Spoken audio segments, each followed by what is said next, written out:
Is this all about 2027 general election? This is Tinubu going Islamic on this forthcoming election.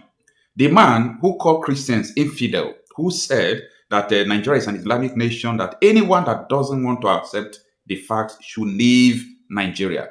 Tinubu's administration, APC, is giving the man 600 million naira donation. What does that mean? Malam nima na ba da naira miliyan 300 a ba da akawun gobe za a sanya insha Allah. Akwai dan uwana gwamnan jihar Yobe ya ba da miliyan 300 za mu samu miliyan 600 insha Allah. Allah saka da alheri. To wannan tsaya anan. This is coming in a situation where APC, Tinubu presidency, none of them condemned this man because it seems that they sent him to test the ground. They sent him to go and say what he said. That is why nobody came out to condemn what the man said, despite constant tension in Nigeria. Now, look at it. 500 Islamic scholars were mobilized to endorse Tinubu for 2027. This meeting today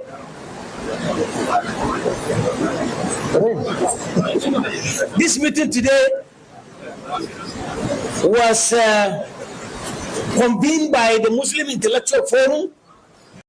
On the Saturday, being the 22nd day of August 2026, because today is 24th, that is on Saturday, was the 22nd.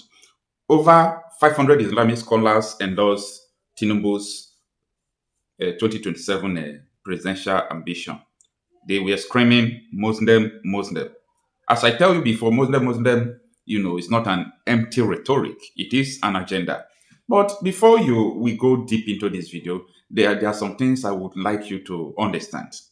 Yeah, few weeks ago, Jingiri, an Islamic scholar who is a friend to Bola Tinubu, they have been meeting, came out to say that if Christians don't want to accept the fact that Nigeria is a Muslim country, that they should leave the country. So he was ordering the Christians to leave, since they don't want to accept that Nigeria is a Muslim country. Now, this same man was like the head of this reunion of Islamic scholars to endorsing Tinubu 2027 election. Guess what? Under Tinubu's leadership, they donated 600 million to this man. It's just like a reward. You might say that it is his institution or an institution he is overseeing that they are donating the money to. No problem. But that 600 million donated to this man is a reward of calling Christians infidel in Nigeria. How do I know that is the reward of calling Christians infidel? This is because up to today, Tinubu did not rebuke this man. Tinubu did not rebuke this man. Okay? Tinubu did not order or tell his aides to counter that, oh, I'm not with what this man said. Tinubu literally accepted that he sent Jingiri to ask Christians to leave Nigeria through his silence. And after some weeks, he donated 600 million to him, where this man was able to gather 500 Islamic scholars to endorse in Tinubu.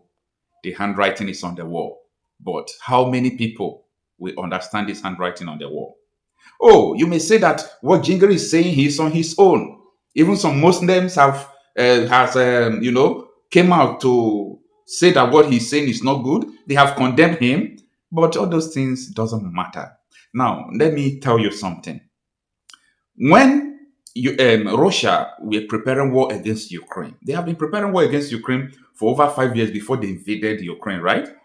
Then the majority of Russians were saying it can't happen. Those who are saying they want to fight Ukraine. Ukraine is our people. They can't fight. But when they invaded Ukraine, the majority people talking that they can't go war with Ukraine, they became useless. Let me tell you something again. So many people from Iran, they were saying that no, we don't want war with Israel. We don't want this, we don't want that. But when Iran started throwing bomb into Israel, the majority became useless.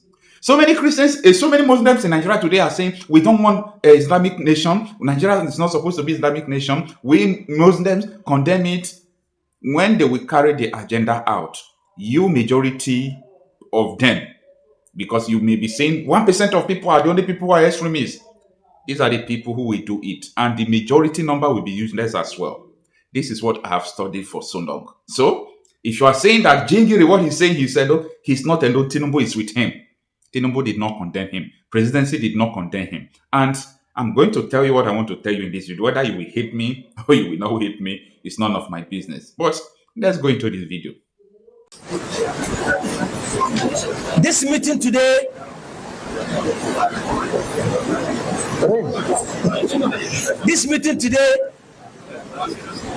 was convened by the Muslim Intellectual Forum, and it involves about 500 Muslim clerics, including imams, preachers, and Hafiz al-Quran. The forum invited some governors, including the governor of Kano, Yobe, Sokoto, Jigawa, and Kaduna, and the deputy Senate president, Senator Barrow Jibrin, and the governor of Yobe. These governors and the distinguished deputy Senate president attended this meeting today. During respected discussions,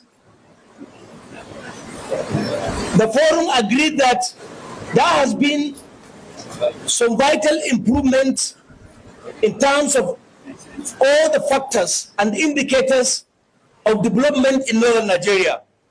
This includes the fact that there are infrastructure development, including Kano-Kaduna road rehabilitation work, and there is also improved in security in various places, including Kaduna, Katsina, and Sokoto. Although the forum agreed that more need to be done in Niger, Zamfara, and other places.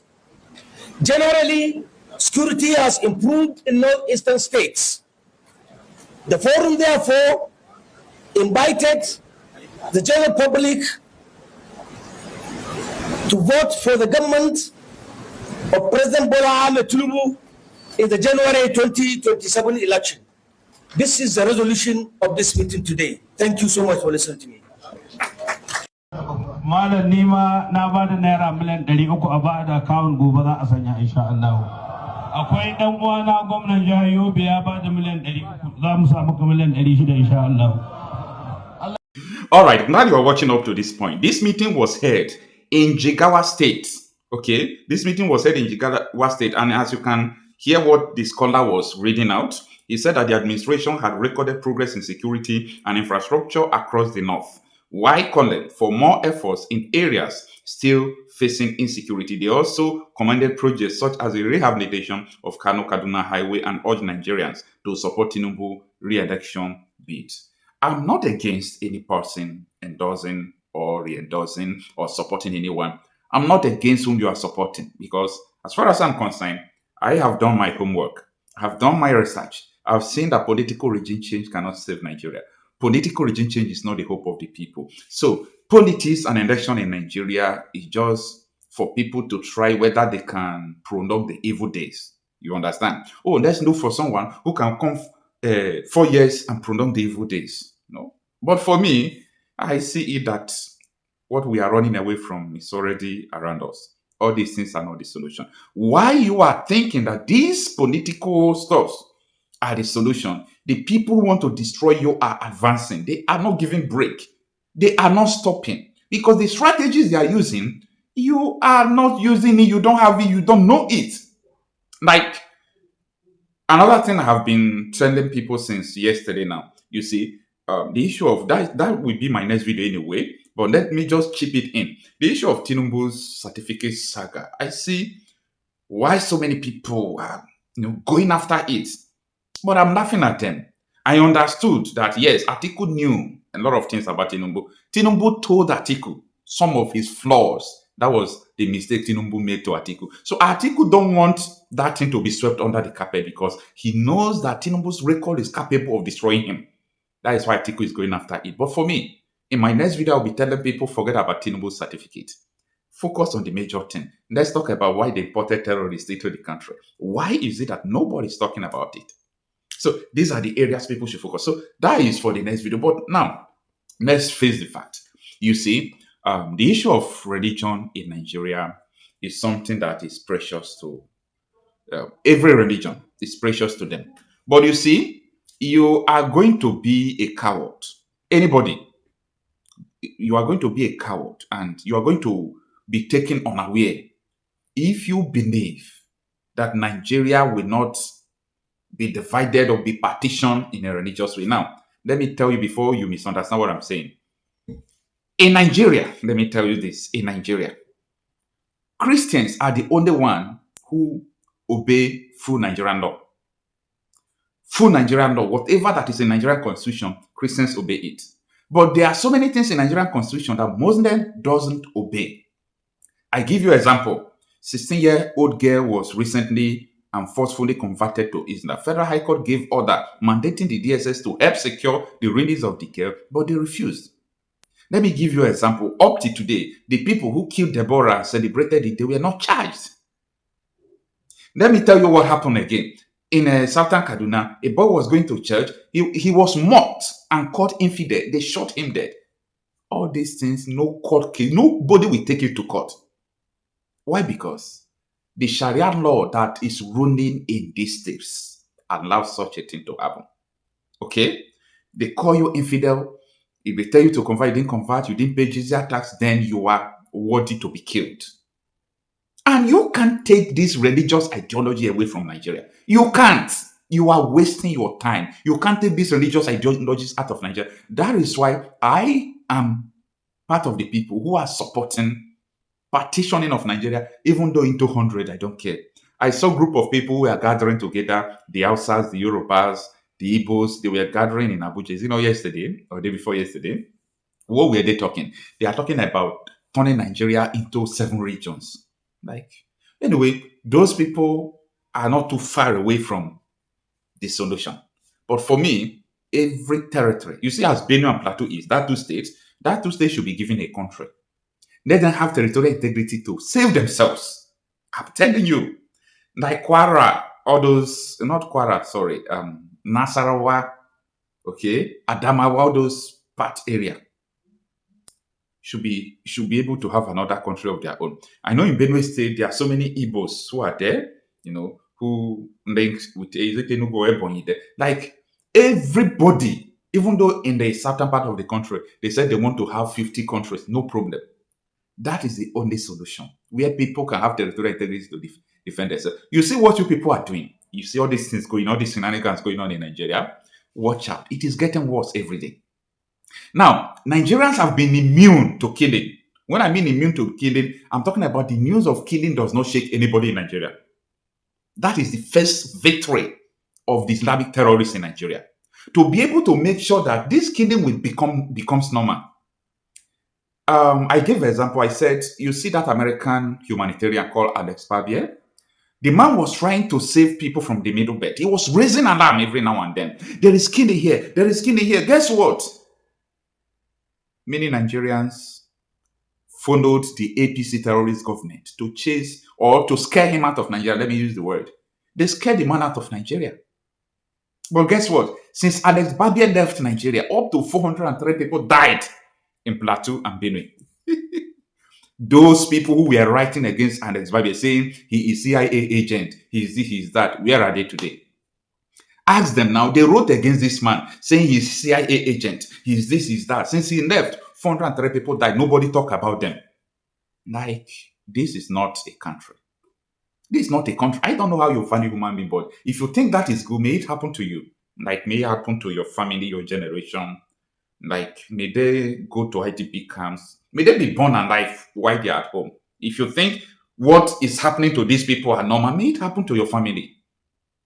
They were writing against this man for raising alarm. But today, where are they? Nowhere to be found. Be careful. Those who are telling you, with this one Nigeria, we must build it. No, let's continue to do this election, right? Okay, let's continue to do this election. These people, the way they are following this coming election, they are just trying to tell you that this is an Islamic country and we cannot abandon our own. That is what they are saying, purely. So it is left for you. You see, any kind of game that these people want to play it, we are ready to play this kind of game with them. You understand? So let them bring it on. But I pity so many people that they are calling infidel. I'm talking about Christian folks who doesn't understand Christianity, who does not understand God. Majority of Christians doesn't understand God. God is not, I'm not talking about spiritual. I'm not talking about spiritism. I'm not talking about your form of worship. I'm talking about the reality of God on earth. Because, what I learned that so many Christians are thinking about God is that God is in charge on earth. That is a fallacy. That is a lie from the pit of hell. God is never in charge. In fact, if God is in charge, God will not judge you. If God is in charge, why would God judge you after death, like you believe? You say you believe that after death judgment. Why will God judge you if God is in charge? If He is in charge of your will, your actions, why will He judge you when He is in charge? That is because He is not in charge. God is not responsible for the killings going on. So you are in charge. If you keep quiet, they will kill you and nothing will happen. Forget about all this nonsense you people are doing. They will kill you. God is not in charge. No, God is not in charge on earth. Okay? If you open your Bible, read the creation of man. God made one statement. If you believe that, He said, let us make man in our own image, after our likeness, and let them take dominion. What is dominion? A kingdom. Let them take the authority. So the authority is in your hand. So that is why when you refuse to use it well, you perish. And at the end, you go for judgment. So God is not in charge. That's what I want to tell you. If you people think that prayer, this is going to save you in this country, time will come. And I say, God forbid to it. You will hide to pray in this country. If you did not tackle this thing on time, next 80 years, you won't be alive. Next 40 years, you won't be alive. Think about the future generation.